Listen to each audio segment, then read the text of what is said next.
Hi everyone, I'm Kurt from Kurt Books, and I just recently finished Sword Song by Bernard Cornwell, and this is book 4 in the Last Kingdom series, also known as the Saxon Stories series.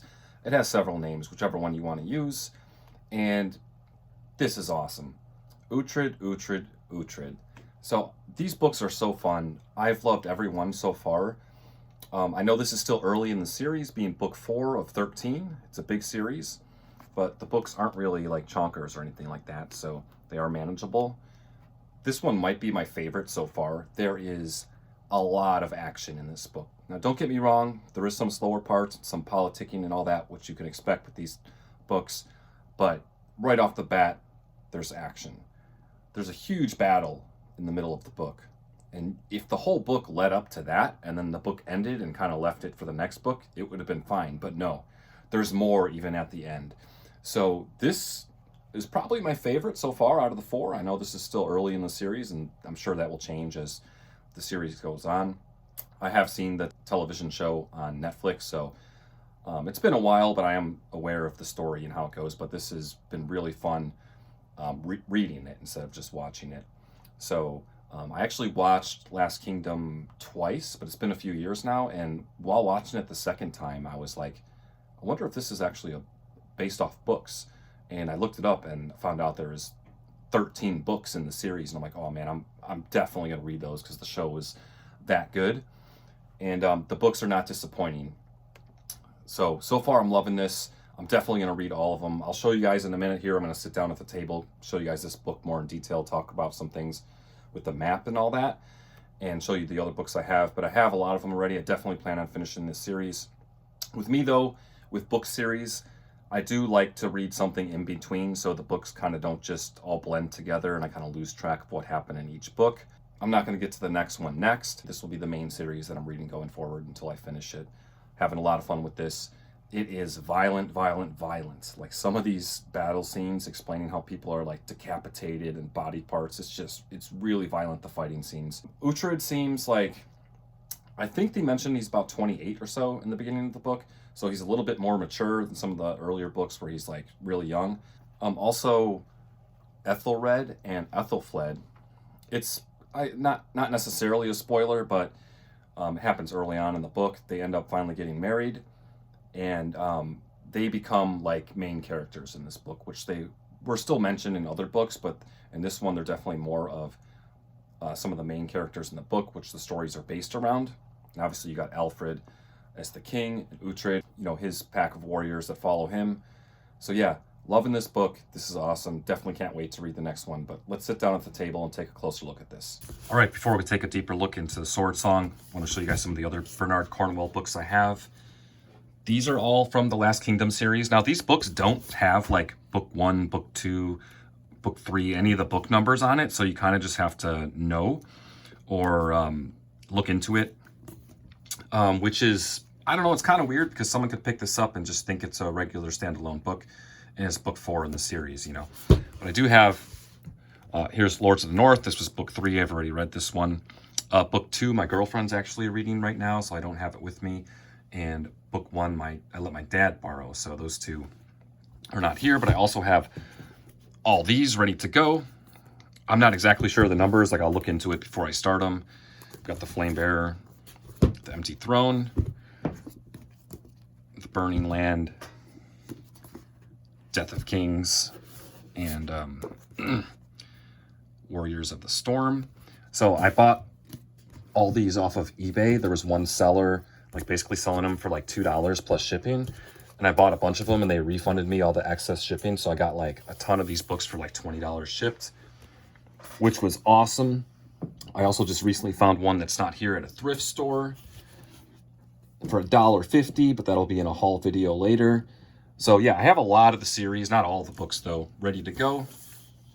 So that's awesome. Also, I have this, I found this set in the thrift store. This is the Warlord Chronicles, and there's 3 books in the set, and they had all 3. Like someone must have donated their set. So I've heard really good things about this series, and the fact that I got all 3 in one go from the thrift store, probably for like $1 or $2 each, was a really good find.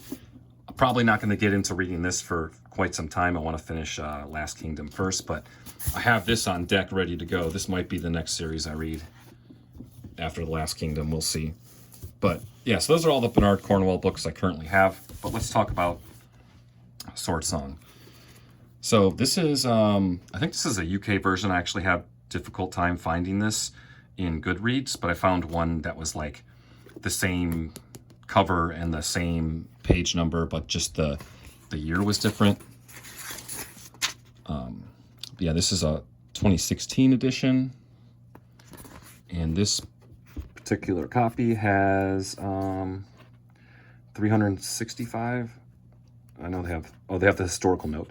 If you, 360 pages, 365 if you include the historical note. So, you know, you've got your contents, and then here you have place names. So Bernard goes here and he tells you how he how he wants to pronounce certain names. He has the pronunciation that he ended up using and what it actually is called.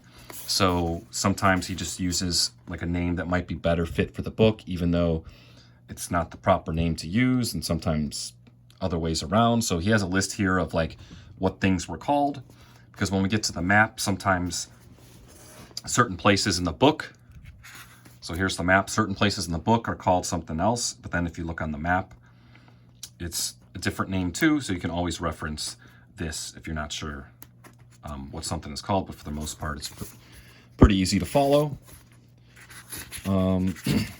Yeah, most of his books have, or these Last Kingdom ones, they have like 3 parts. Just nothing more. There's a prologue as well. And at the end of the book, he's done this in all the ones that I've read so far. He's got a historical note, because this is a fictional series based off of real events, and he goes and explains, just really briefly in a couple pages, what he changed from history and why he decided to do it and stuff like that. So just like almost 2 pages worth of that. I think that's kind of cool at the end of the book. After you read it, you read the historical note and know like, okay, this is what actually happened. This is what he fictionalized and all that. So that's pretty cool. Now let's get to the map, and I'll just talk. It's difficult to talk about this book without giving away spoilers, but I'll do what I can here. So within book 3, it basically took place mostly in the north, in Northumbria. This book, the main focus of the book is London, which is technically in Mercia, but it's right on the border of Wessex and East Anglia.